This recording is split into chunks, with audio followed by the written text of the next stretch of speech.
歡迎四位，好靚仔啊，真係。不如同大家打個招呼先啦，四位我拍。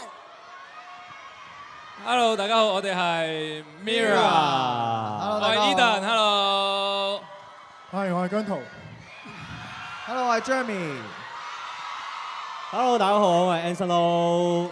好，歡迎我哋 Mirror Strawberry Love 嘅四位我拍。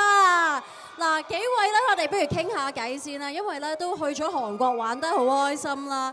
咁不如咧教下我哋現場嘅朋友講韓文，應該學咗幾句啊，係嘛？喂，呢個要交俾 Jeremy 啊。我教你哋擔當，你哋學咗嘅，學咗你試下講一句先啊。안녕하세요。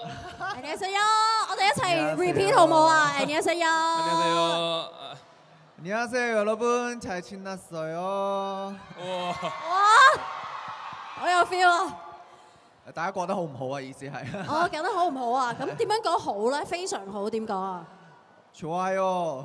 좋아요。我都學咗一句啊，終身聖言係好老師咁樣解嘅。哦，雖然我都唔知我講得啱唔啱。咁其他幾位咧，除咗韓文擔當之外咧，有冇學到一啲韓文咧？哇，咩啊？撲谷扒，劈谷扒。食飽咗係咪啊？好肚餓。好肚餓，原來係相反。姜濤咧有冇學到韓文啊？係咪都係靠 Jeremy 教你啊？唔係嘅，佢都識㗎。呢？哦，最簡單亦都最好學嘅一句呢咁樣，但係一定你可唔可以做多次，有翻個attitude 喺入邊呢咁樣？你頭先嗰個神情非常之好。呢？好好啊，唔該晒姜濤。好啦 ，Eden 有冇啲可以 show off 下你嘅韓文咧？哦 show 咗啦。好。안녕하세요。OK，안녕하세요係。好啦，咁最近咧，大家都分別同韓國嘅人氣 idol 合作啦，包括係孫美啦，同埋 Super Junior 嘅桂妍啦。咁今次去到韓國咧，有冇機會同其他嘅韓星去合作或者交流咧？交俾你啦。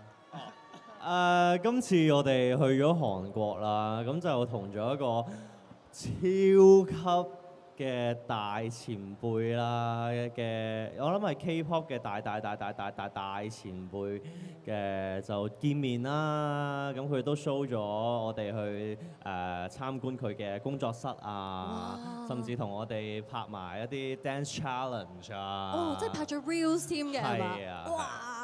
即係到時可以你哋 social media 亦都睇到啦。除咗節目之外，兩邊都要留意啦。有冇話心情好緊張啊？同呢位大前輩合作？絕對有啊！真係好 surprise 啊，同埋即係我哋第一次真係感受到，即係原來佢同你講緊嘅時候，你係 focus 唔到聽佢講嘢，即係你淨係會掛住望住佢個樣咯。哇，好靚仔啊！入咗定咁望到係嘛？即係第一次感受到呢個感覺。咁姜濤咧，今次同大前輩合作嘅心情係點樣啊？係啊，好開心咯！好開心，都係有冇人呢咁樣對住佢呢 ？OK，Jeremy 咧？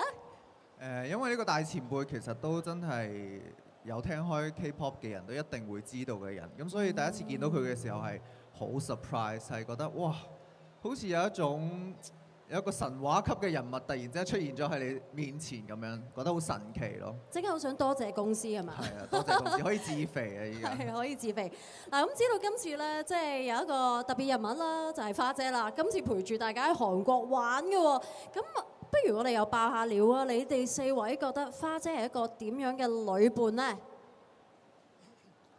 花姐係一個好 organized 嘅一個人嚟嘅，即係佢有一啲地方係好有 planning 啦，所以你同佢去呢，係應該係佢會知道佢想要去邊度，所以真係咩？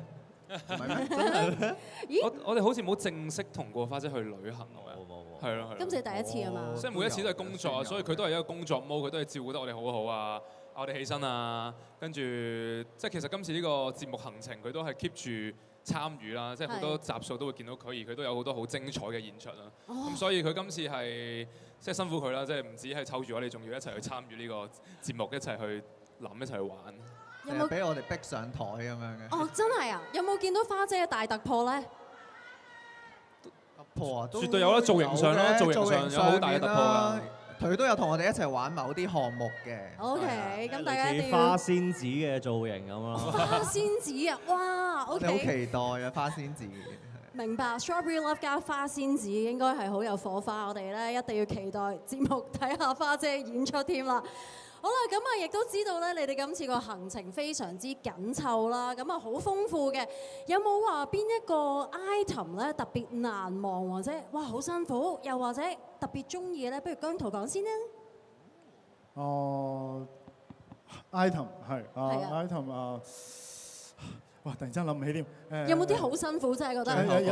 有一個 item 我唔知會唔會剪落去因為係好似淨係得我同 Eden 臨時仲有張面即係臨時有一個 item 係我哋見到，唔係喺我哋嘅計劃之中嘅。咁嗰個 item 其實如果好睇嘅應該係即係有啲 surprise 咁樣嘅。即係有一個 item，但係係咩 item 我唔講得。我哋留翻喺節目入邊睇下，睇下有冇剪出嚟啦。trailer 未見到，trailer 未見到係。係 Eden 咧？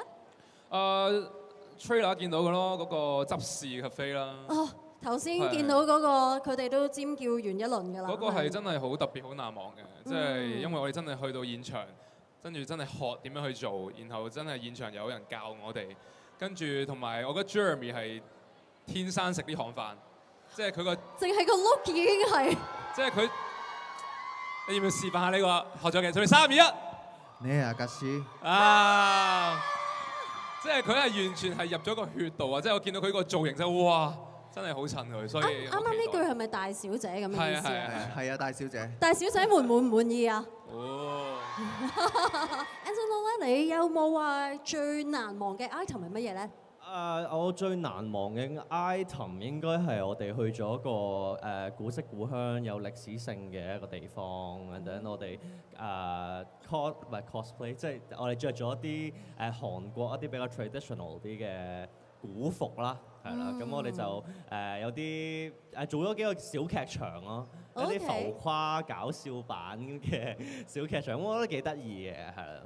頭先見到 trailer 最後嗰個 shot 就係姜濤着咗呢個古服，真係好 Q 嘅，真係好得意係咪啊？同埋好型啊係咪啊？咁嗱，去咗韓國玩咗咁多日啦，相信你哋對韓國嘅認識都唔少啦。可唔可以同大家推薦一個旅行嘅 item 咧？即係去韓國究竟玩乜或者食乜最好咧？食燒肉。食燒肉。五花肉。韓燒五花肉。係啊。花姐俾你哋食五花肉嗎？可以。可以。我哋都食咗好多嘢。食咗好多。同埋有一日食一個吞拿魚嘅金槍魚都好難忘。哦，好好食嗰個。聽落都正。Angelo 咧，你有冇咩推薦俾大家咧？牛骨湯、人參雞湯，係啦，呢兩樣都係好清甜，又唔係好油膩，即係好舒服咁樣。跟住咧？街邊嗰啲魚糕啊！魚糕正一串串嗰啲係嘛？冬天食好好。正，果然係好為食啊！四位都即係呢個旅行 item 都係諗食物㗎嚇。咁嗱，嚟到我哋跟住落嚟非常期待嘅環節啦。講開韓國，一定要講下佢哋好出名嘅綜藝節目啦。咁今日咧難得集齊咗4位，我怕梗係要即場咧。